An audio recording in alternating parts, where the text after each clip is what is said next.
Pardon me? Okay. Can you lead the Pledge of Allegiance, please?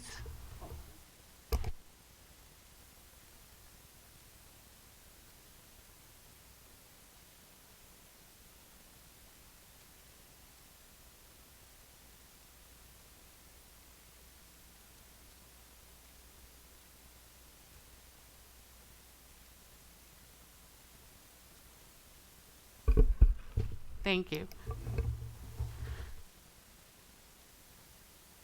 Go ahead. The public is invited to participate in public comment by submitting public comments prior to the item being discussed by emailing droa@ci.norco.ca.us. Please identify the item you are referencing, for example, general public comment, 4A, etc. Please limit comment to 250 words or less. All comments submitted before the item has closed will be read aloud at the meeting. Any comments received after this deadline and before the meeting has been adjourned will be maintained with the minutes of the meeting. Thank you. Thank you. Okay, our first business item is to approve the minutes of the February 26, 2020 meeting. Has everybody had a chance to read them? Were there any comments? No. Can I have a motion to approve the minutes?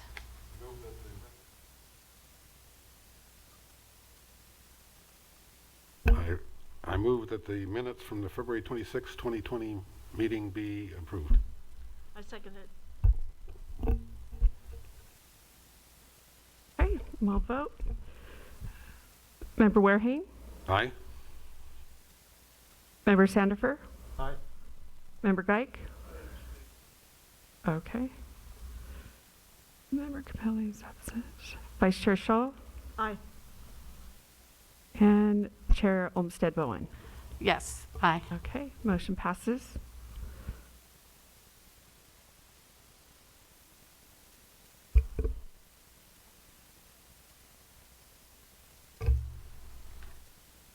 So our discussion items, we have a staff report. Oh, am I supposed to read this? Oh, read the order.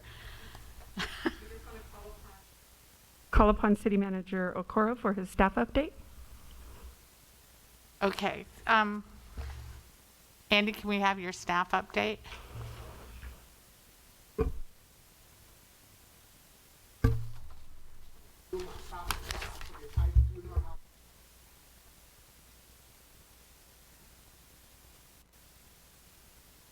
Said, Madam Chair, members of the committee, I do not have anything special to report this evening, but I do want to let you know that we are pleased to have all of you back after 2 months of absence. As you know, we all have been sheltering at home, but we are gradually trying to come back and begin to do some public business.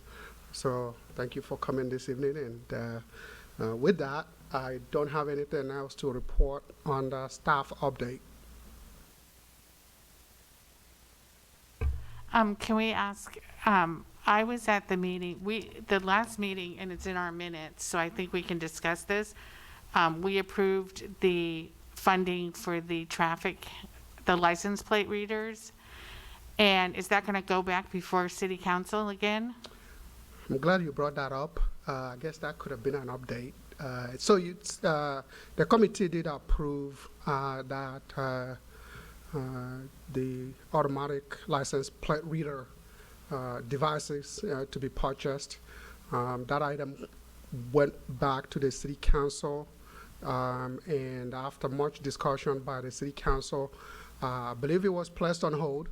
It hasn't returned back to the City Council, and given where we are today, with respect to the budget, as far as the general fund budget is concerned, that item is not currently being contemplated of being added to this to the upcoming general fund budget. Is an item that will continue to be on hold, and the police chief is fine with that. So when the time comes, we'll bring it back, I guess, to the City Council, but it is on hold. Okay, because my question was, for one thing, it should take 4 council people to override our recommendation. That's the bylaws. And the other thing I wanted to discuss was that I was at the city council meeting and it was suggested that that item be put in capital improvements. However, it's not a capital improvement. Those license plate cameras are really not worth anything. It's a contract. It's a 5-year contract. And I think that we needed to clarify that before we move it forward again. Because it's definitely, you wouldn't depreciate those cameras. They're worth less than $5,000. So I think that, and it would be a deferred, because it's a 5-year, wouldn't it be a deferred expenditure? Outflow, deferred outflow, isn't that the word? Well, again, I mean, I don't know how much detail we want to get discussing whether it should be a capital projects or not. They certainly do have some useful life that could make them capital projects. And on the aggregate, certainly because of the value, if I remember correctly, it's about $167,000. Those could be capitalized and depreciated over a period of time. But I don't know that that is really the issue. The reason why it was put on hold by the city council. I'm glad you were at the city council meeting when this issue was discussed. Yeah, there was some input from the public. I think there were some misunderstanding about what Measure R could be used for and not used for.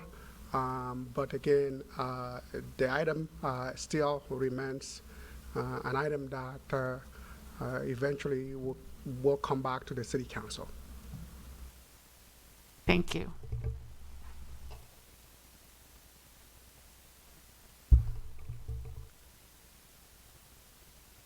Does anybody else have any questions for Andy? Okay. With that, I want to go into the item number 2, I believe it is. This item is a review of fiscal year 2019-2020 Measure R budget adjustments. This is sort of like a mid-year budget adjustment that we're bringing to you for review and then approve the recommended adjustments. As you know, we started this process a little late, and certainly takes a lot of time to design capital projects and then to implement them. So most of the funds that you have already appropriated for fiscal year 2019-2020 are yet to be spent. That's the second item on the agenda that we'll be talking about, where we are with respect to each one of those projects.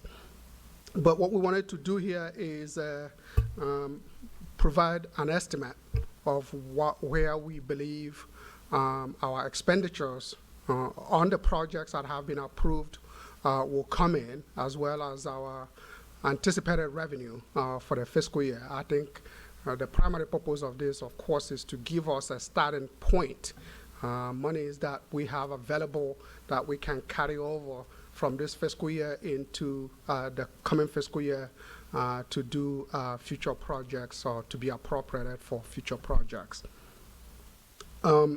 So I do want to, first of all, start with the revenue side of the ledger. I think so you know where we are. When the budget was adopted, we did begin with a fund balance of $1,219,097.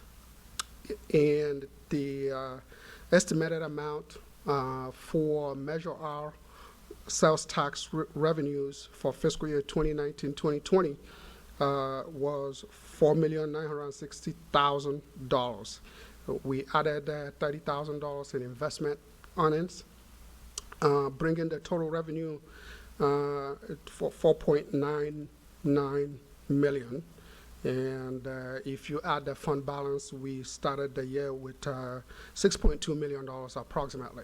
So one of the things we have been doing is watching our revenues carefully, and it looked like revenues were doing so well for Measure R that we actually at one point thought we were going to far exceed the amount, the $4.9 million that we had projected for this fiscal year 2019-2020. And so far, those numbers were still good, but then we hit COVID-19. Basically,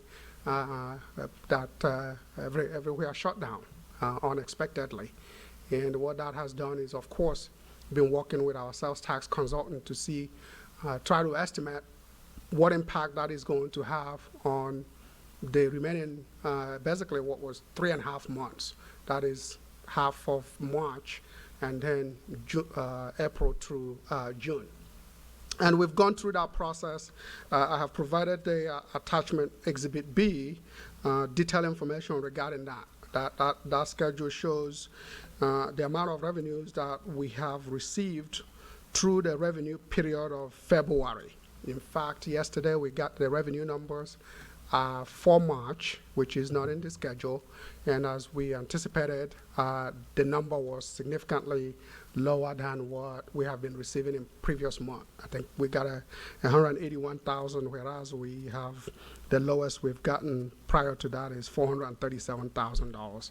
And part of that is because I believe the last 2 months, the month of February and January, the advance they provided to us were probably higher than it should have been. When I look at those numbers and compare it to our regular sales tax receipt, I thought that those numbers were higher than what they should have been.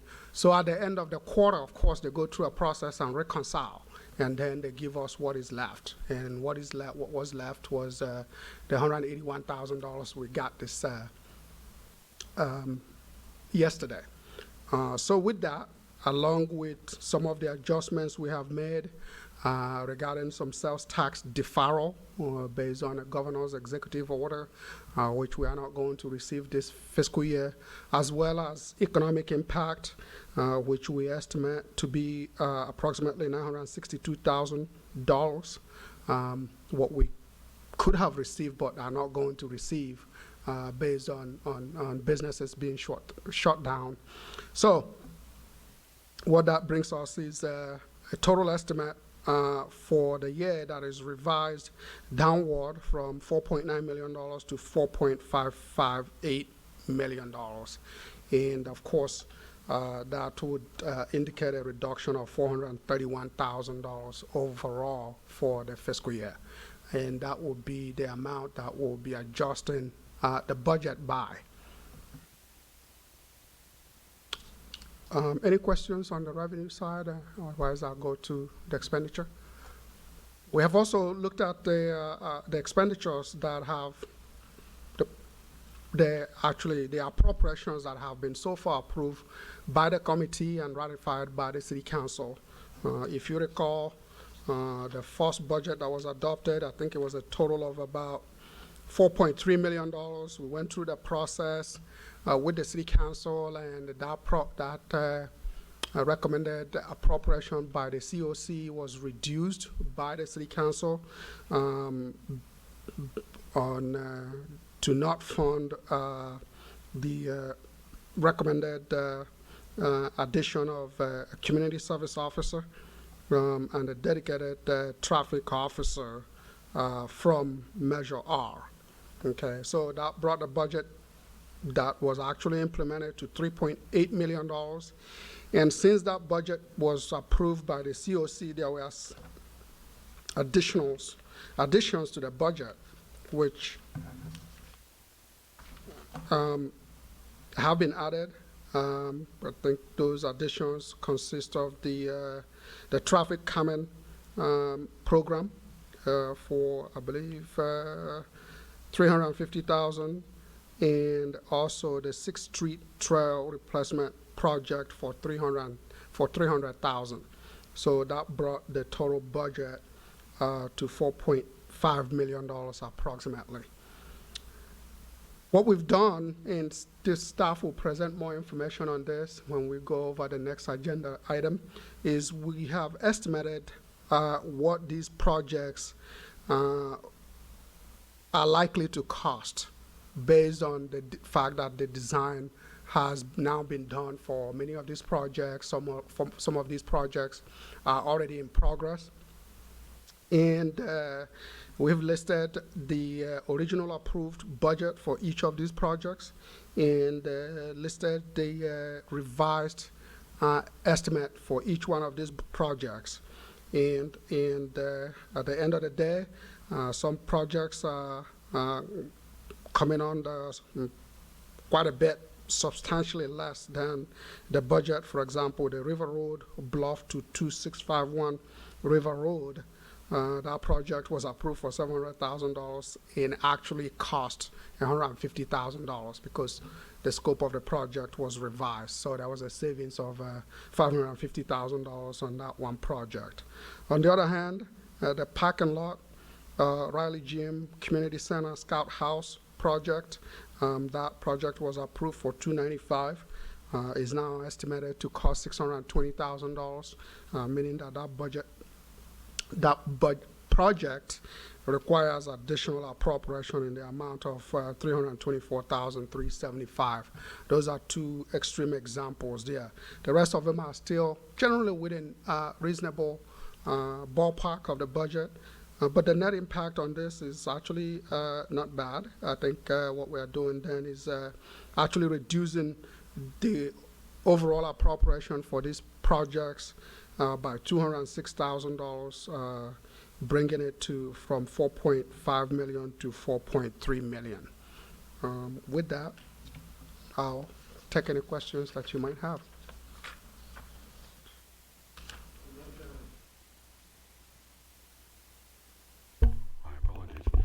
So you mentioned on the River Road, Bluff to 2651 River Road, so the huge decrease in expenditures was due to a redesign or It was due to a different scope of work. What we thought was going to be done to the street required less. And my Public Works Director, City Engineer can add to that. That's it.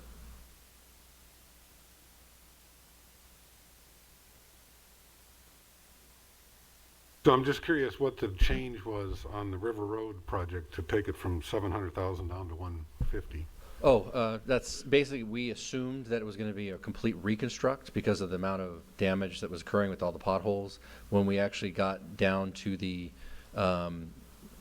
reviewing the design and doing some potholing, it turned out that there was a very thick level of AC, almost 12 inches, which helps provide a very stable base. So we didn't have to go down and completely move 12 inches of dirt and material and rebuild it up. So we had a good foundation. So we basically just came to a nice thick grind and overlay, and that it was a perfect base. So it saved us quite a bit of money. Okay. And on the other extreme that Mr. Okoro brought up, the parking lot for Riley Gym Community Center and Scout House, was more than double. Yeah, so what, The estimated amount. So.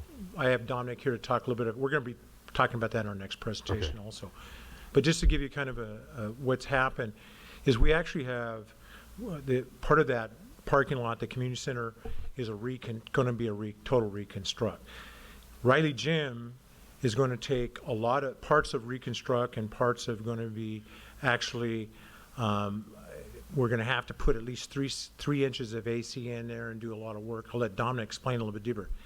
The biggest problem we had when we really started looking at it, and I'll let Dominic, I brought him in here tonight to explain this to you, when we're doing a parking lot and we have over 5,000 square feet of excavation and or grading, it kicks in the Regional Water Quality Control Board, Oversight County, and state requirements. We now have to build bioswales in those parking lots. And I'll let Dominic explain that a little bit more. So the price that was here now just shot up because that water has to go down into a bioswale, get treated naturally before it gets to the storm drain. And that is now a new state of California requirement. I don't know if I'll let Dominic maybe talk a little bit more of the technical part, because anytime we do a parking lot project, we're going to be subject to those things. Maybe Dominic, you can add to that. Brian's explanation is pretty well on, is that we've now cited a number of private developers that have been reconstructing their parking lot, that they have to do the BMPs, put them in place, and do the water quality. So we, as the public agency, better be doing the same thing as we're requiring of the private developers.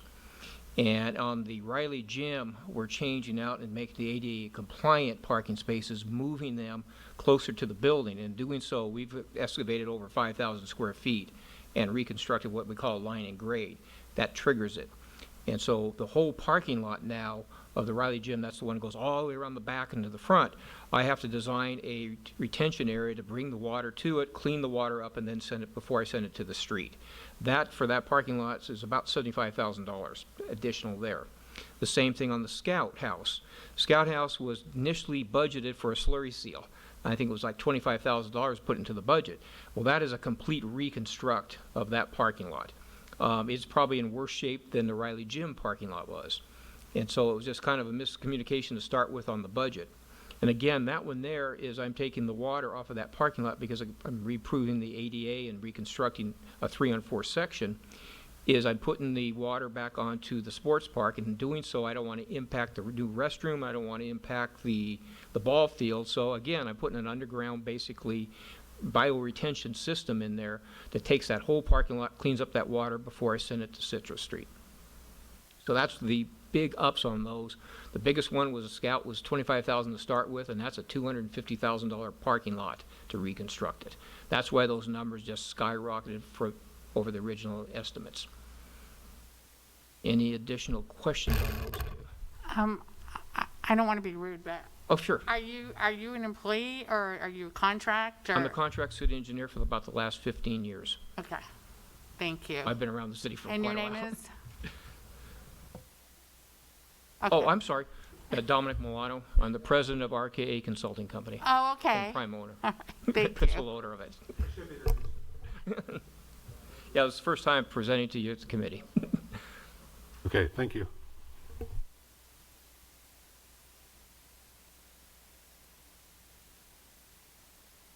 So do we have any more questions?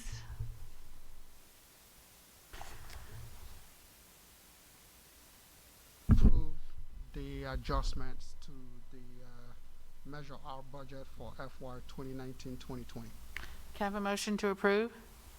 Make a motion to approve the adjustment for the budget. Second?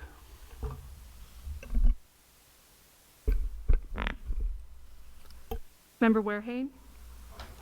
Member Sandifer? Aye. Member Geik? Vice Chair Scholl? Chair Olmsted Bowen? Aye. Motion passes.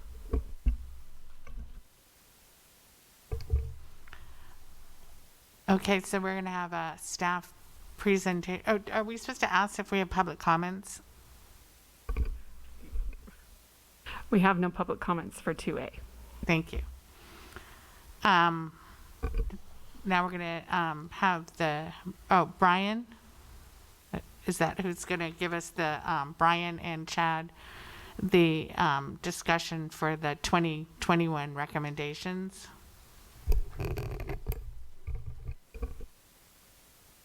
We have two parts to this. We have the existing Yes. projects, and then we have the proposed coming up fiscal year. Would you like us to do that in two parts, which is a recap of kind of what we just did, and then we talk about the new projects? Would you kind of give you a status update? Is there a preference from you, from the, I'd like to see it in two parts. okay. So why don't you do the existing, then I'll come in and do it after that. Okay. So the presentation before you is to really give you a status report.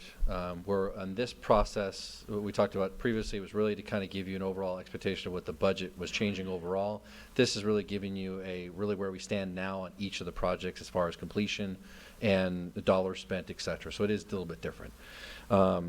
So on this, the first item we have here, and I think, make sure I'm following on here. So we have the trail rehabilitation project. That was one of the first ones we brought through Measure R, in that this is the maintenance contract that we ultimately hired Nova Landscaping, where they're going through and rehabilitating all the trails, bring them to a minimum standard, adding DG where necessary, et cetera. So their whole goal this first year, and we hired them last December, is to go through this next 12 months. They're about halfway through, they're certainly a little more than halfway through with their work, but 6 months into the contract, to try to get through the entire city minus the LMDs, because those are already taken care of with their funding they have through that process. So it's anything non-LMD, except for LMD 1, which doesn't have any funding for trails. We are doing that one, and that's on the east side of this, the west side of the city, excuse me. So for at this point, what the Measure R Commission approved of our request was $500,000. Ultimately, the bids came in at about $470,000 that we ultimately selected. We've expended a little over $300,000 at this point, about 70% through the city. We have about $196,000 we're going to carry over to the next current fiscal year. And then most likely when the project is done, we're going to reevaluate it about when we want to start future maintenance. Because we did an RFP basically that was a 3-year RFP, a request for proposals to provide service. The council elected to only go forward with the initial year, which is the reconstruction portion, and then we will revisit when it's appropriate time what level of annual maintenance that we will do, because there's been a suggestion of whether or not it would be they would touch the trails once a year, and that's it, which is a minimum, or they would have more of an ongoing maintenance all year round to handle any issues that occur for a slightly higher price. And that will come back in a different discussion with the council as far as how we move forward with that. But we first wanted to get it done and find out, because if we can, one of the issues I like to do is get this back on a fiscal year basis. You know, we wanted to start this right away, so we started in December. Unfortunately, they certainly aren't going to get this done by the end of June. It's going to go probably well into September before they maybe finish. So we might sit and wait and leave the trails, or we might talk about looking at maybe doing a prorated year where they try to get as much done as they can in doing maintenance. We'll see what's coming out. But first and foremost, we want to get the trails rehabbed. But it's going very well. And feel free, if you have any questions on any of these items as I'm dealing with them, interrupt me and ask anything particular. Yep. I have a question. So the work that they've done so far, how did it handle the rains we had in, I guess, finally April? Mm-hmm. Again, they handle them as best they can. I mean, unfortunately, in some of the areas they already did, they got eroded out. And again, our current contract is for them to touch that trail once. So we've gone back at certain trails that they've already done where they've got eroded already, and staff has kind of cleaned some of those up. But right now, because our first goal is on this project is to actually measure out the actual trail width so we get proper square footages. So in future years, then we just know the square footage for this trail segment is X, my price should be this. And we're not trying to figure out what that square footage is every year because the trail changes. It shouldn't. So our first goal is get a trail done, measure it out. We know what that costs in the future, at least square footage wise of what they've touched or will touch in the future. But the candid answer is if a trail got eroded out, they didn't go back and redo it. It's happened because that's not part of their contract. It's touch it once and go.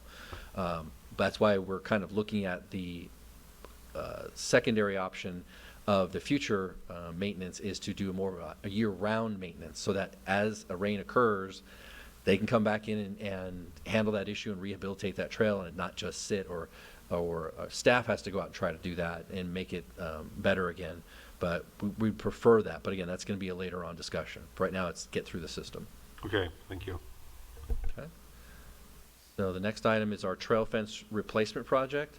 That was an actual, in actuality, that was a $250,000 project. It already had $150,000 in the trail maintenance fund. So, and then we got $100,000 from the Measure R Commission, their approval, and the council ultimately approved.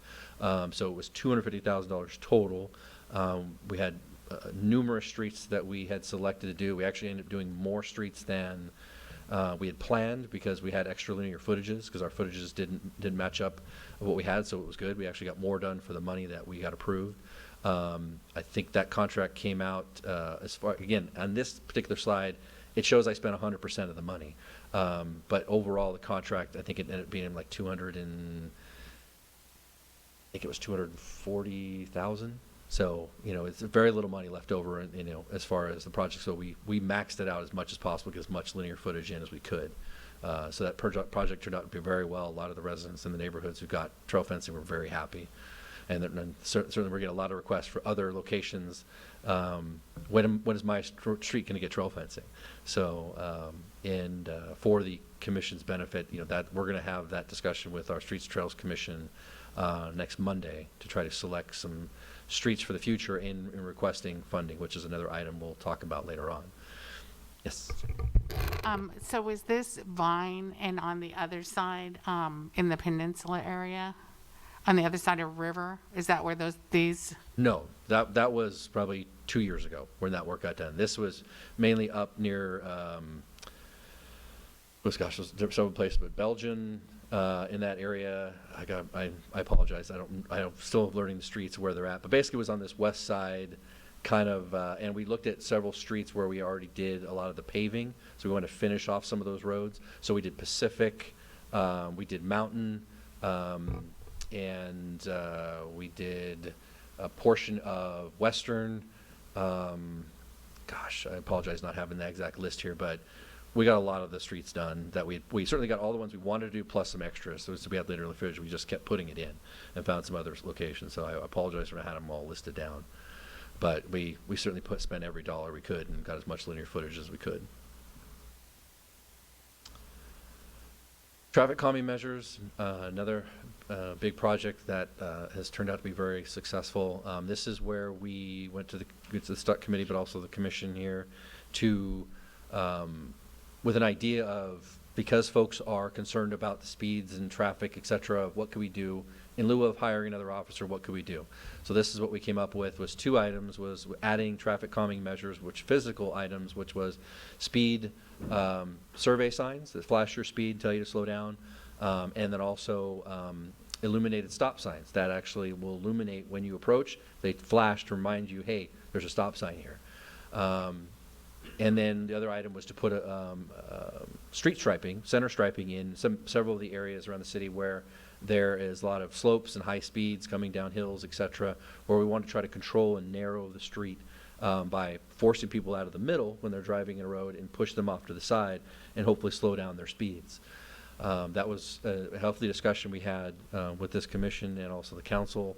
Ultimately, the council, when I originally presented them first as an idea before we brought it to this commission, we had estimated it was going to be $700,000 to complete what we wanted to do, which was about $75,000 in street striping and then about $600,000 in new infrastructure, the speed back signs and the illuminated stop signs. Ultimately, the council said they wanted to only input half of that and see how it goes. So they wanted to kind of have a put it in, let's see how it goes. So we came back eventually to the commission to ask for $350,000, which was to basically install 20 feedback signs, 20 stop signs or directional arrow signs, because we did a couple of each.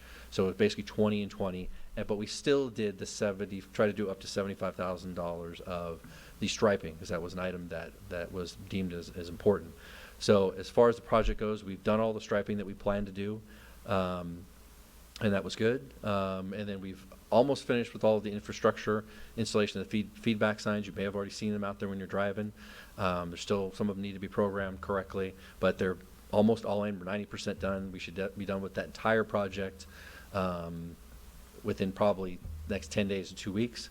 The price I have up here, the $267,000, is our actual total price that we're going to pay between the striping contractor and purchasing it from the vendor for all the equipment and the installation. So we came in under the money that we thought we would need, which is a good thing, and that money will be, obviously repurposed that we didn't use back into the Measure R fund.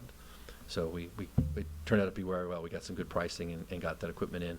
And then we'll spend the next year evaluating it and bring it back to council and decide and ask them if they want to add any more. Again, last thing we want to do is have sign pollution everywhere, but we'll see. And folks may want this type of thing for their area, and we'll see where it goes. But it's got a great database online that you go to and actually print out reports, get speeds, tell how many cars came by, how many violated the speed. So it's a good report, especially for police who will get access to the data so they can look and monitor and say, hey, which areas may I want to have my officers go in that area to patrol or look at for speeders, to maybe remind them that this is not just a sign.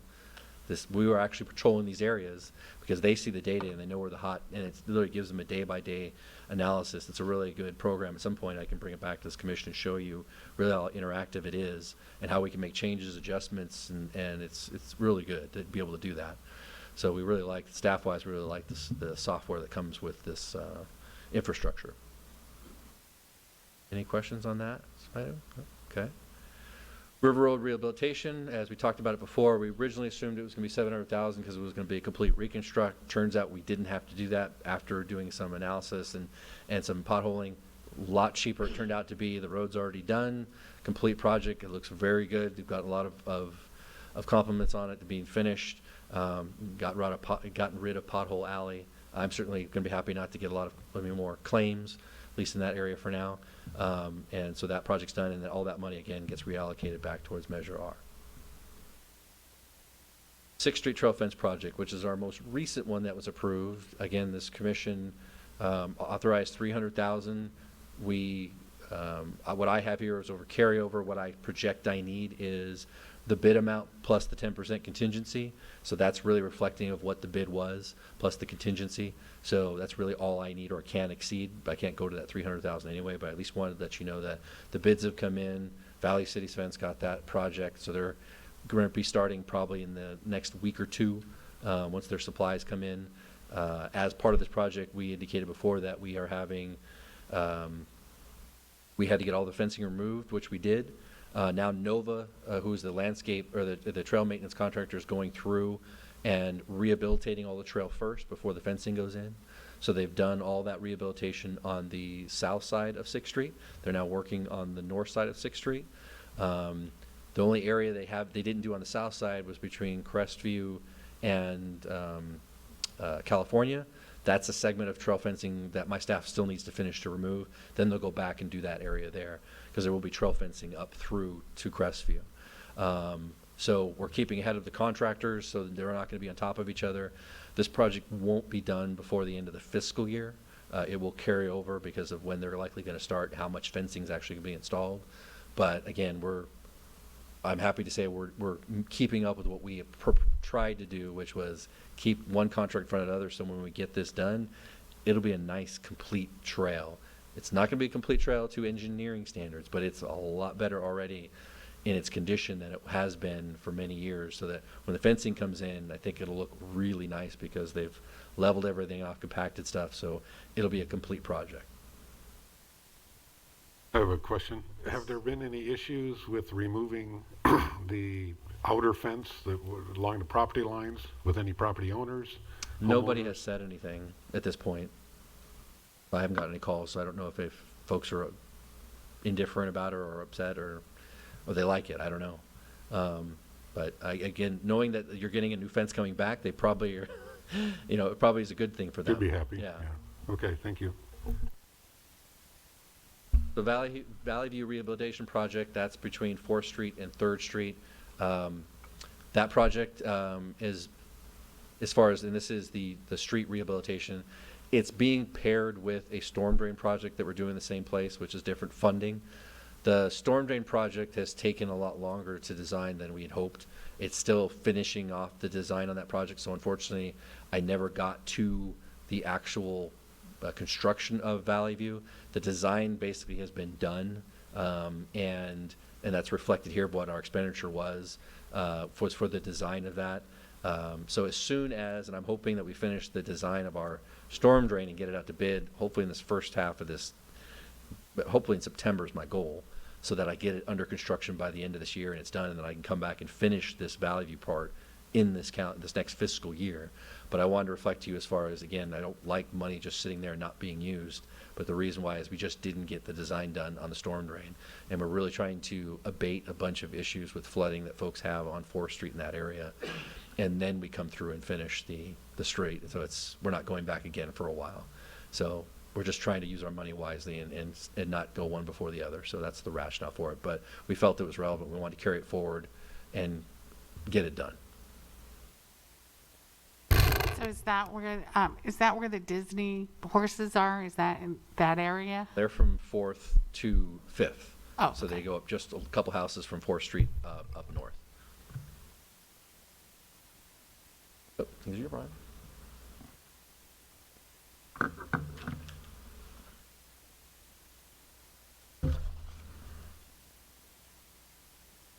City Hall Sheriff Station improvements was our approved project this year. To date, we've, in phase one, which includes all the security upgrades, we're at about 70% complete on that. We haven't received a bill from our contractor yet. However, they are fastly moving through City Hall, and a big portion of this project required the wiring. So really to get all of the hardwire, the new CAD 6 in, and that took a while. That was the first part of this project. Now we're starting to get the equipments being implemented, particularly the security doors, and now the cameras will be starting to be installed next week, and then we'll move into phase two. Part of the first part of this funding, there was two parts of funding, Measure R, which is $204,000, and then the successor agency of $291. We have expenditures to date of $3,274. However, we haven't been billed for the first part of that funding. The 204 will be used to carry over into our phase two, which is the architectural design for counters and restrictions to City Hall, creating certain barriers that we're working on with our architect. Part of that 3274 is part of the architectural encumbrance. The phase two will be the assessment from each of the departments, the architectural scope. Our problem that we had as we moved from August with approvals into systems and then starting design is as soon as we were getting close and we hit March, a lot of our professional services changed their dynamics where they're working from home or office. So it really kind of slowed some of our process up. I'm feeling good right now because we've kind of gotten to where we need to be now to get things out to bid, where I thought we were a lot closer, but then due to the COVID-19 restrictions, it has affected some of the work. Now we're able to start doing some of, so we've had to rely on WebEx and some other platforms to do some of the conceptual and review designs. It is really a challenge when you're looking at design or architectural to do that without really having that close one-on-one dialogue. So we will be, as we have moved into stage three now, or what I call early stage three, we're going to see more and more of that change. Our goal also is City Hall will be opening in not this Monday, but the following Monday. AC units and swamp coolers, we've just completed our design. We have also done an evaluation of one of the requirements we needed to do is check out the loads, electrical loads on each of those units that we'll be replacing at City Hall. That has been completed. The mechanical engineer has completed his work. We are ready now to complete and put this out to bid. I'm looking at this will be awarding contract in this particular project in July, so we'll be carrying over the funds for this project into the next year and getting started at the beginning of the fiscal year. Citywide roof projects, we are at about 65% complete. I received a review from our roofing consultant today, and a lot of our roofs have been completed, or we're coming back and finishing up downspouts. We still do have a couple projects. Station 57, which was the biggest project we had because that was a complete tear-off at 57.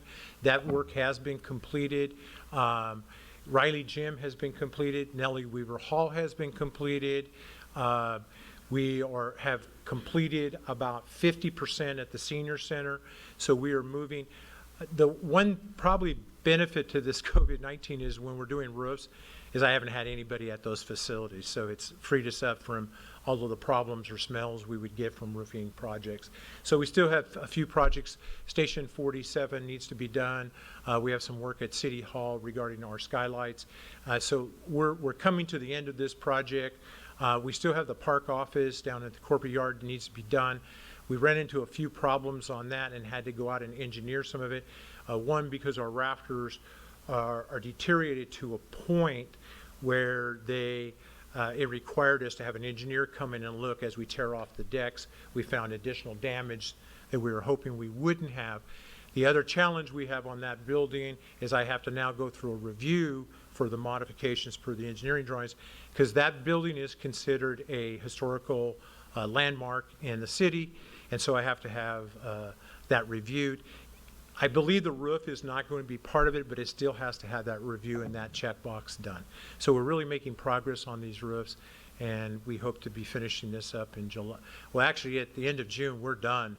We'll just be finishing up the rest of our little punch list requirements. Parking lot scout house, this is the project we talked about a little earlier. Dominic and I were looking at the design today, and really it comes down to these bioswales, which we did not anticipate early on, which we're going to have to do, and also take into account when we do future projects as well. So this is the project that we talked about already. Right now, this project, based on our review today and the designs they've done on the bioswales, we're pretty close to putting this out to bid now. So we look forward to getting this done as well. And part of this will be carried over into next fiscal year for completion. ADA assessment, this has been completed. We did increase this, as it was noted earlier in the other presentation. Our original budget was 30. We believe this is going to come back. We had to make a few modifications, so we're going to see probably an increase. This could end up somewhere under 50,000. This is an estimate at this time. I do not have the RFPs in hand to know what those are going to be. As an RFP, this is also negotiable, so we will work with that consultant that we bring on to deal with this particular assessment. Meanwhile, any projects that we do, we take in consideration all the requirements under the Americans with Disabilities Act for those improvements. Santa Ana River Trail, from the time we started to get into design on this, we've just gotten behind. This is still in our queue. We have preliminary design done. We'll be working to doing this project. This project will be carried over into this new fiscal year. New projects. Could we go back to the citywide roof project? Okay, I'm just looking at the numbers. They don't seem to add up to me, but can you explain the budget, expenditures, encumbrance, and carryover? You're talking regarding what you looked at earlier? Well, just the four numbers that are listed here on this one page. On the city, okay. Yeah, citywide roof. We had a budget, measure our budget of 805.5. Oops, I am so sorry.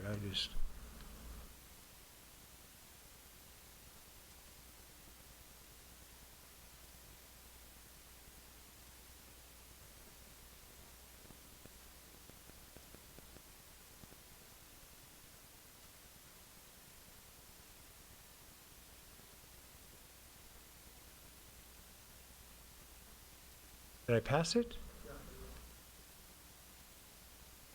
No. You're talking about the City Hall roofing, or citywide roofing project. Citywide Right? roof project, yeah. It's coming up after this. There we go. The citywide roof projects was 805. Yeah, what had happened when we originally did this budget, we bought the materials outside. City Council had identified, what we didn't have is the contingency in here. So when we went back to the City Council, we added the contingency. So the City Council actually added the contingency to this project number, which would have made this we would have had the increase to this. So the encumbrance of 409 and the carryover 322, our expenditures to date are 385. However, what the original measure, our budget, shows at 805 is correct, which you approved. But when we got the bids in, it assumed all of that with no contingency. The City Council at its meeting added the 10% contingency should we need it. So these numbers are reflective of that. I think that's the question you had. Was it, Alan? Yeah, I guess, because the numbers just don't add up. So even with 805 plus 10%, 3,778, we're talking about over 100 or $1 million.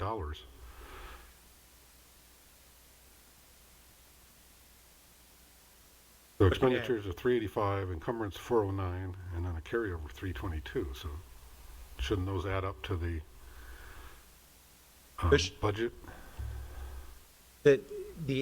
The expenditures to date, what we should have adjusted in here was, the 805 should have adjusted and said, and identified the 10% contingency that was added to that, which would have added the additional $80,000. So what, that would have increased in the encumbrance.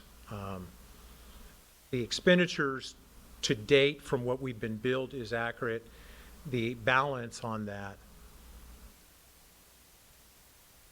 The carry forward doesn't make sense. It should be about 483, something like that. yeah, right. Okay, so those We'll are make an just mixed up, those are just mixed up But numbers. we'll identify those for you, and I'll make a correction for you and send that out to you with the adjustments Okay, thank and you. the backup. Thank you, though, for bringing that to me, Alan. You're welcome.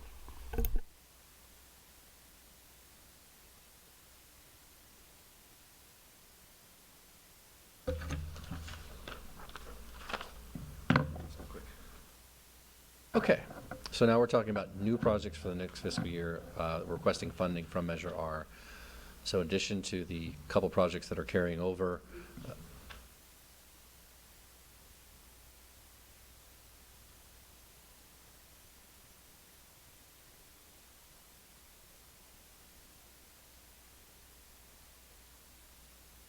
hold on. There is one here, Senator. Why is it? It just keeps going, doesn't, you can't go backwards on this. Oh, it's the wrong one. Never mind. I see the one I did wrong. It's the other smaller button. Did you talk about the causeway? They're behind. He talked about it, and he said they're behind on everything. Okay.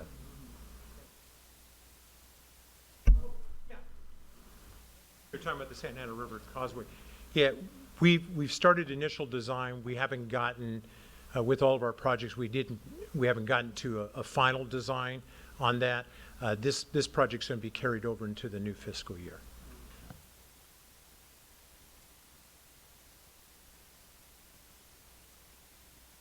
Okay, so new projects. The only new project we're bringing forward at this time is a request to again continue the trail fencing replacement. We would like to do another $250,000 total. We don't have any money left in the trail fund, so now it's 100% we're asking for Measure R. We don't have the locations of the trail fencing selected yet. As indicated earlier, my plan is to go back to the Streets, Trails, Utilities Commission on Monday and have that full discussion with them so we can at least have a list of recommended locations of where they'd like to see trail fencing added, and that we can at least bring forward to the city council rather than saying, well, it's going to be various locations we haven't decided yet. Here's the locations that the Streets, Trails, Utilities Commission would like us to review. Staff will then, once we know that the council has approved, if this commission approves the $250,000 request, and if council also approves that request, then staff would look at each of those streets that were identified to determine the actual linear footage for each street, and then determine overall how many of those streets we can accomplish and get completed within the $250,000 budget, based on current pricing that we've received. So so at this point, we're coming to this group to ask for the funding. We're going to follow it up with the Streets, Trails, Utilities Commission to determine the locations, which we will bring that forward to the council, so they have both the request that we've asked for, assuming this commission approves, and then the streets that we're going to attempt to do. And again, like we did last year, we're going to have some primary streets and then some secondary streets. So if it turns out we can get more done, we already have that secondary approved list to continue on and get every linear foot of trail fence in as possible. Okay, so we're just receiving in file. We're not approving anything tonight, is that correct? Yes, I think the plan will be that at your next city council meeting, next COC meeting, we'll bring you a formal budget for approval. Right. Let's start with that. Okay, Yeah. thank you. Well, I mean, it's a project that we want to do. We don't have the streets at this point. We're not asking for that to be approved now. It's just introduction of our projects with the assumption is we'll come back at your next meeting, because we're not planning to approve Measure R funding for projects as part of the budget right now. When council approves the next budget, that's not going to be part of their, we'll come back like we did there last year and do it in July or whenever we're ready, when you guys have enough information. So are these going to council as part of the budget workshops so that they understand that these are out there? Yeah, it'll be a general discussion that we're planning trail fencing projects, but that'll be brought back to them, assuming it gets approved from this commission, and at a later date, not part of the actual budget that's being approved for this current fiscal year in June. We're going to bring it back sometime. So they'll explain we have a desire to do those capital projects because we don't have any funding in the trail fencing fund anymore, so that we'll explain we do want to do more, but it's going to be brought back at a later date. They're not approving Measure R funding at that budget time. Okay, thank you. So I have a question. So the $250,000, that's just kind of a lump sum that you're eventually going to be asking for. Okay, kind of, so we can do the whole city eventually in lumps of chunks of 250,000 or so. The reality is, I think it's a reasonable, prudent number. Could I do more? Absolutely. But I think in the overall needs of the city, especially with the projects that Brian and his staff are trying to accomplish in getting a lot of the facilities done, I think us at least doing some measure of work, I can do $1 million of trail fencing, but I think this is a good step every year to keep doing something. And we're getting quite a few streets done for this value. So I think it's a prudent amount. Would I take more? Sure. But I think right now I'd like to see and support other projects that need that.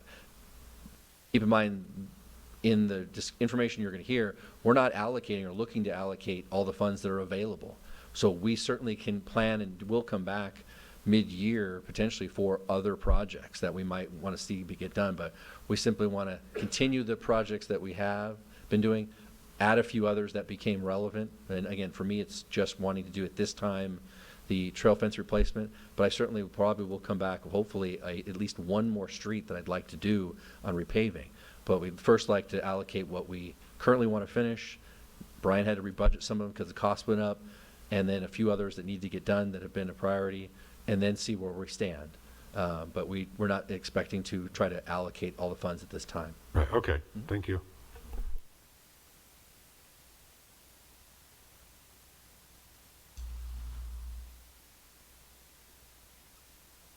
So as Chad mentioned, these are presented to you as what we're looking at, what we've also been working out with our commissions on projects that we're looking for this upcoming fiscal year.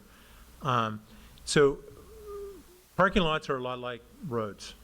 We're going to need to repave, reconstruct parking lots to make them safe and to make sure that that asset, that we extend the life of that asset.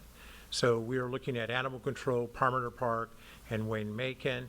We're looking at $249,000 for these 3 parking lots this upcoming fiscal year. Some of these will require some evaluation, although Animal Control's parking lot is, in our initial evaluation recently, looks like we may have to do some more major work in there. The other 2 parking lots are going to be a lot more or less evasive than that one, but this one, Animal Control has some different issues and are going to have to be evaluated a little deeper. But this number includes our engineering costs as well, and as we get closer, then we will come back to you with those hard numbers. Riley Gym interior, exterior painting. We're looking at, we just redid the roof. If you look at the gym right now in another funding area, we have just completed redoing the whole floor of Riley Gymnasium. And I have to say it is gorgeous. It looks great. That floor was 20 years old and we just redid it, and they're finishing up all of our lines. The courts will be available for basketball. We'll have 2 courts for basketball and also a regulation full-size court. We also will have volleyball, so we can run club volleyball out of there as well as leagues out of there. We also will be having pickleball.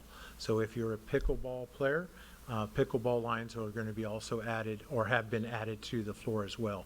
So it gives us some variety of different programming aspects with that floor.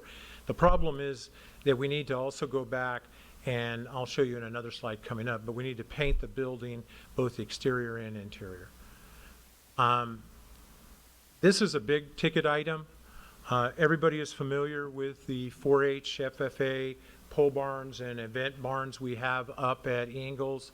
These barns we had evaluated a couple years ago, and we were given information by a structural engineer at the time that they're on the short end of its life expectancy.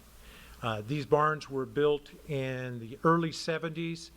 Some of the materials at the time were donated and were constructed.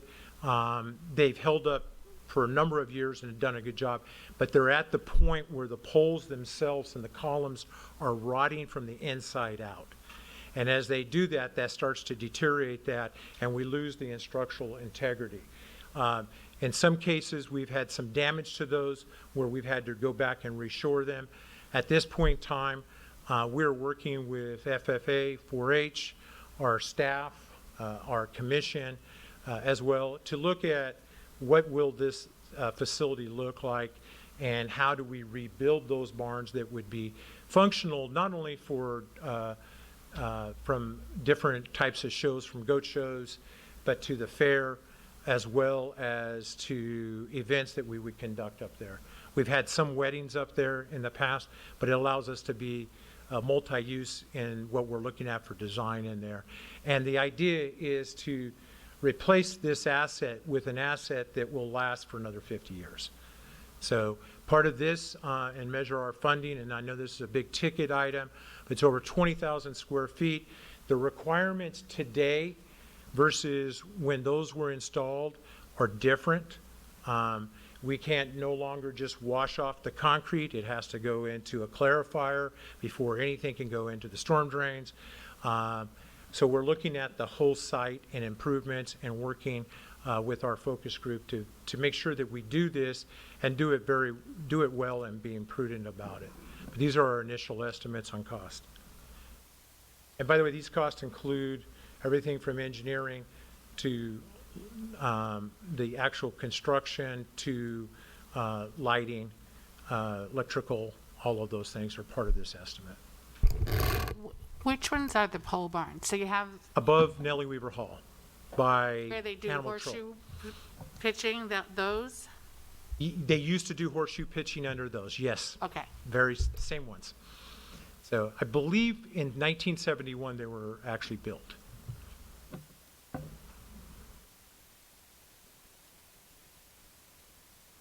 Nellie Weaver Hall and Riley Gym. This is one that we talked about last year. We pushed it forward. We've actually have received one. We're waiting for 2 other additional proposals that'll come back from mechanical engineering. We're going to attack this a little different than we did before. What we want to do is actually what's been consultants have advised is to scrape the what I call the paper insulation off, paint the columns, then go in with a batting, which is a much cheaper proposition than what we originally looked at for the ceilings. The problem we found out from our engineering is that the roof will not hold the weight of attachment. So we have to attach between the purlins and the columns with insulation. The other part of that is the sides. We've looked at certain other types of insulations to spray the side walls. And in those cases, it's more of a polyurethane type of insulation versus the paper sprayed on type of insulation. And so this will actually allow this facility to have a lot more life in it. Nellie Weaver Hall, we would be looking a little bit different situation there, but we would be actually looking at scraping and doing the same type of batting insulation in between our rafters in that facility as well. And then that'll bring us up. I do want to make a mention, I know we put new AC units in there, and we have noticed a drop in our air conditioning costs or utility costs there. So the new system has its benefits. Brian, go back to that one. It's not really a carryover project, is it? No, this is not a carryover because we actually put it on hold to bring it back once we have done a little bit more research on options for that. And as we move forward to our final request to you, we'll be sharing what our plan is today. Our plan is a little different than the way we were looking at doing it prior. Using this batting or roof insulation in between the columns is different than what we originally were looking at and planning for. So this one is really, last year we did not fund this project. It was the concept from this commission as well as the council. Let's do a little more research. So we've gotten to that point, and we brought on an engineer to help us with that.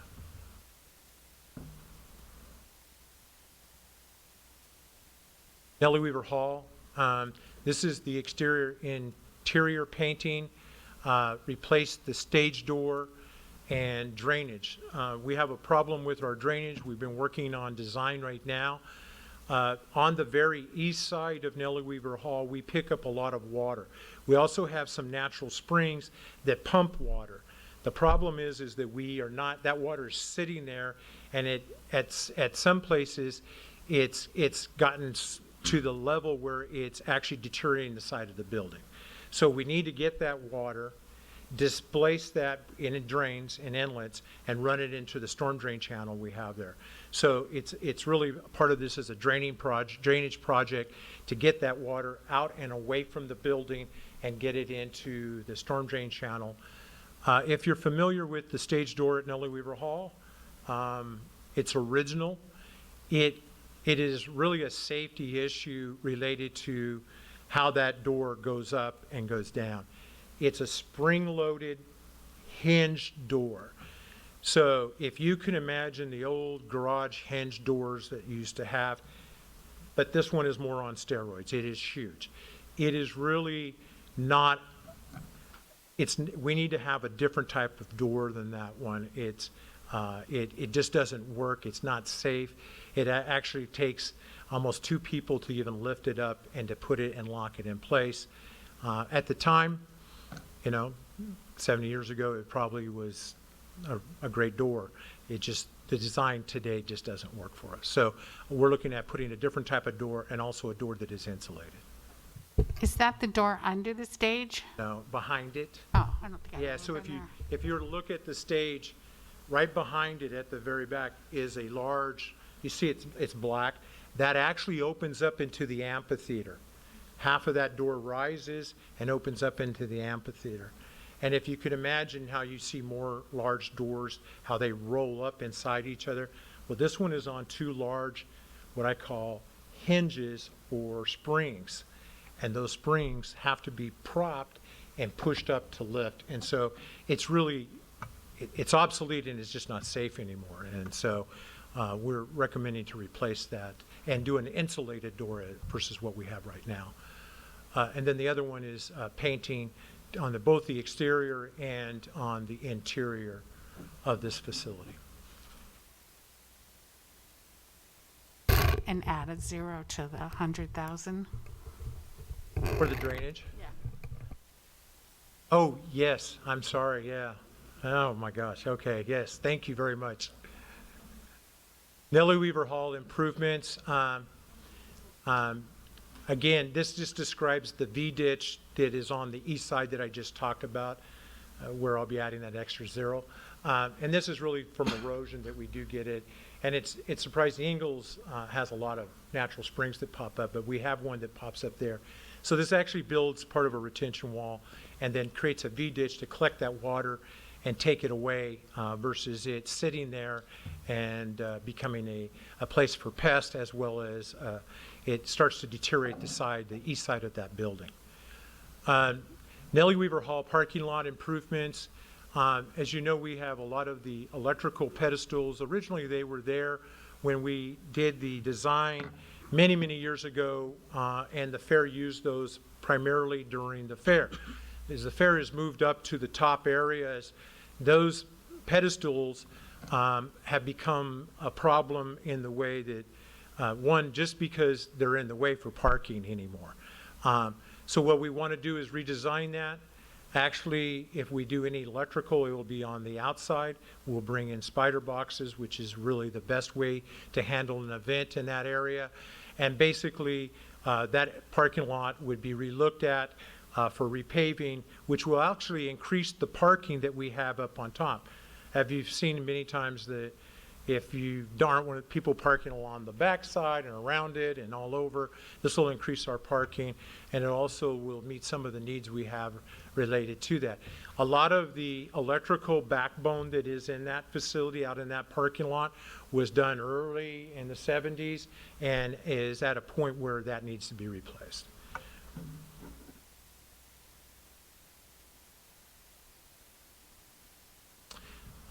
Marino Arena sound system. Our sound system dates it is come of age where we either need to do certain replacement or do some upgrades to that system. So this would be evaluating that existing system and looking at a replacement to that system and upgrading particularly our speakers, which are very old, that are part of the facility.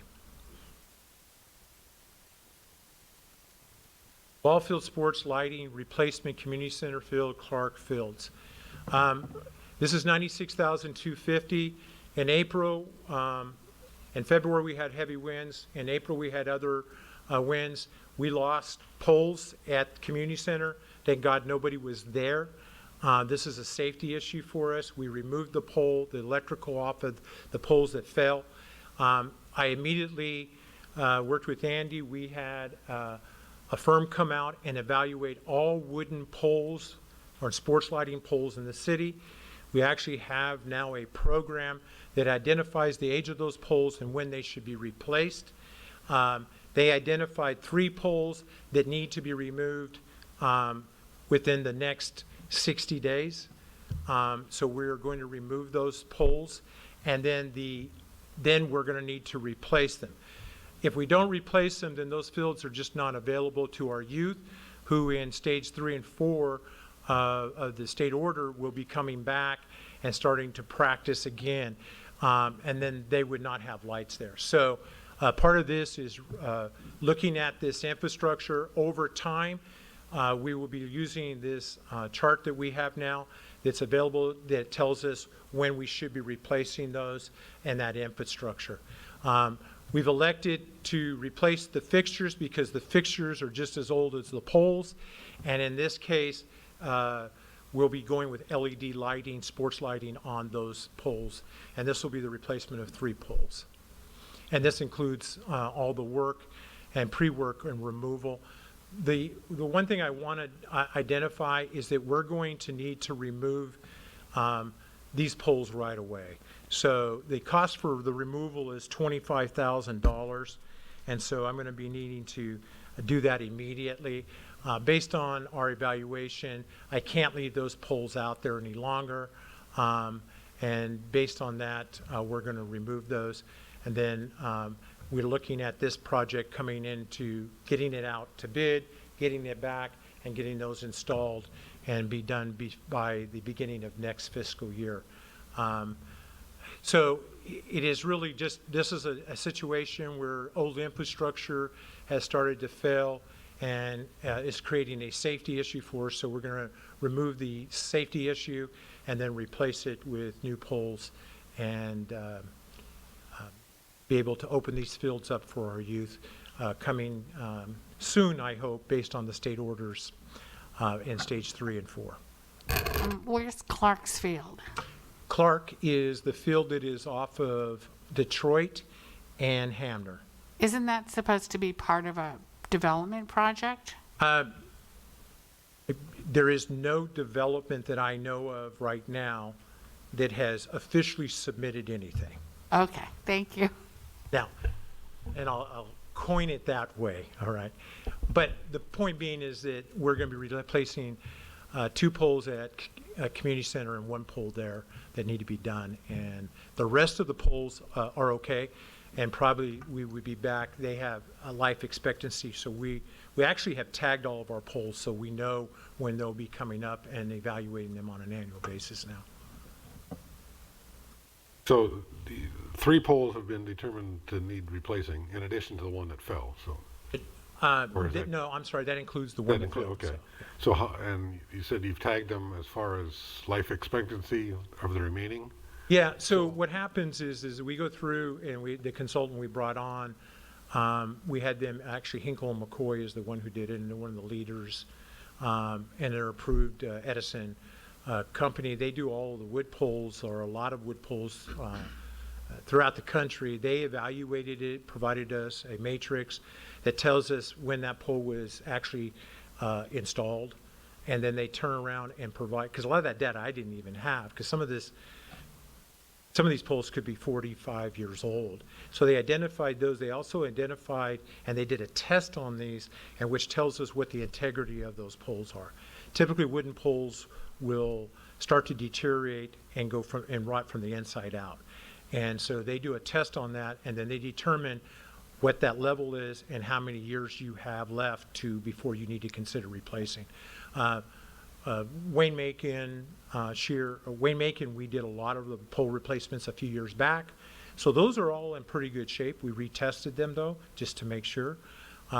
You're always subject to wood poles with the elements and pests, termites, all of those things that are part of that consideration. And in this case, we've identified these. Every year, we may be bringing some back for replacement as time goes. Okay, so how many poles total between those 2 parks? In those 2 parks,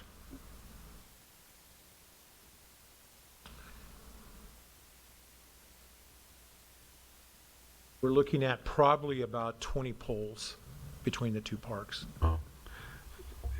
Have you considered replacing the old ones with metal? Yes, we have, and that'll be part of our future review on poles. The difference between the metal pole, though, is you're going to pay about 3 times that cost. The difference, the other side of that is they're for life, pretty much. You know, we're not going to see those go away. So that is something, that is part of our evaluation. We know that when we replace the poles at Wayne Macon and Shear, that we have so many years on that, but in the future, we would look at doing a redesign of lighting on that facility. One of our problems with our sports field lighting is it's dated. It's really out to date. So bringing stuff in that is today's technology is more energy efficient and more effective on the fields and less bleed or cast from behind the poles. So in other words, you're not going to have lights that shed into the neighborhoods and it stays on the field. So much more efficient, much more effective today. There is a price to that, and we're evaluating that. Okay, thank you.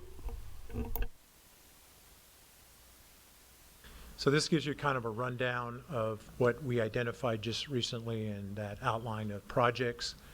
And the big ticket item is the pole barns. And I have to emphasize the pole barns because the life expectancy of those are not far. And as we test those, that could be the end of the year they get shut down. So it really becomes, or we may get another 18 months out of it. The reality is that they need to be replaced. They're at that point in time. Going with a new design that we are looking at is a steel construction type of design. And so what we would be putting in there would be functional and last forever.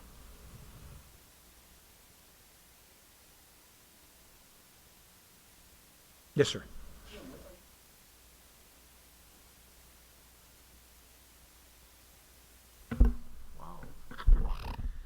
My question is that the total right now is about 2.2 million. Based on previous projections, we were looking somewhere around 4.5 million in revenue. And I know this is just at the you're just formulating, project. Would there be others coming?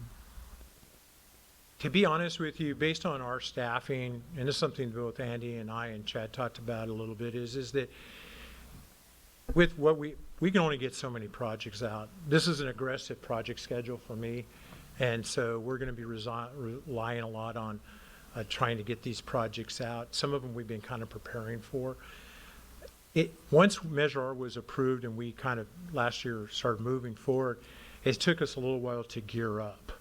And so now that we've kind of gotten that figured out and gear up, from bringing in the right people to design and implement, we've kind of got it better to a system. The problem is that if I look at something else, I don't know that it's gonna take all of my energy, all my staff energy, and whatever consultants I have to get these projects done. So I think both Chad and I have some limitations as how many projects we can do. Or if I'm gonna take one bigger project, then I might have to push some out further in the year. But I need to really look at the ones that are the most serious that I feel are kind of safety issues. Pole barns are being one, obviously the ball field sports. Some of the things could get pushed out a little further if we needed to. However, in talking with staff, we feel pretty confident we can complete this in this next fiscal year. So I have a question on the pole barns. Is there enough use of those facilities now to warrant $1 million to rebuild them? It's a great question, and I think you have to look at what it will be and what it is today. Changes the game. So based on the design we're looking at, it becomes a more marketable facility. Outside of the fair, our animal shows that are done up there, it becomes an attractive facility for dog shows based on what we're looking at design-wise. It also becomes a more attractive area for outdoor weddings or receptions or large gatherings. So it does have a lot more marketability for us versus in the condition that it is now, which is basically all dirt and a building that looks like it's going to fall down. So.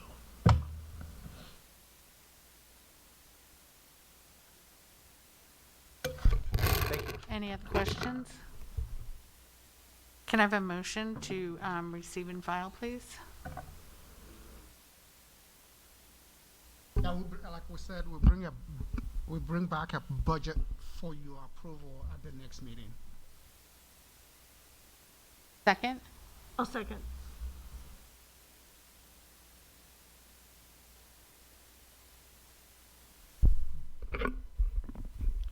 Member Warehane? Aye. Member Sandifer? Member Geik? Vice Chair Shaw? Aye. Chair Olmsted Bowen? Aye. Motion passes. Okay, and finally, we have public comments. This is the time when persons viewing, wishing to address the Measure R Citizens Oversight Committee regarding matters not on the agenda may be heard. Please email the city clerk at droa@cinorco.ca.us so that you may be recognized. Your comments will be read at this time into the record. The Ralph M. Brown Act limits the City Council's ability to respond to comments on non-agendized matters at the time such comments are made. The City Council shall not, the Citizens Oversight Committee shall not discuss or take action relative to any general public comment. Do we have any comments? We have received no comments. I'm going to give 1 second here just to refresh, make sure.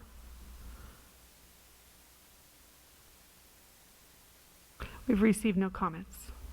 Thank you. So now we're on item number 4, items for future Measure R Oversight Committee agendas. Do we have any requests for any future agenda items?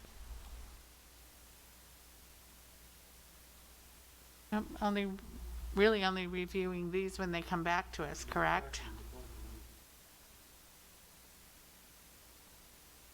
Okay, so we're going to adjourn.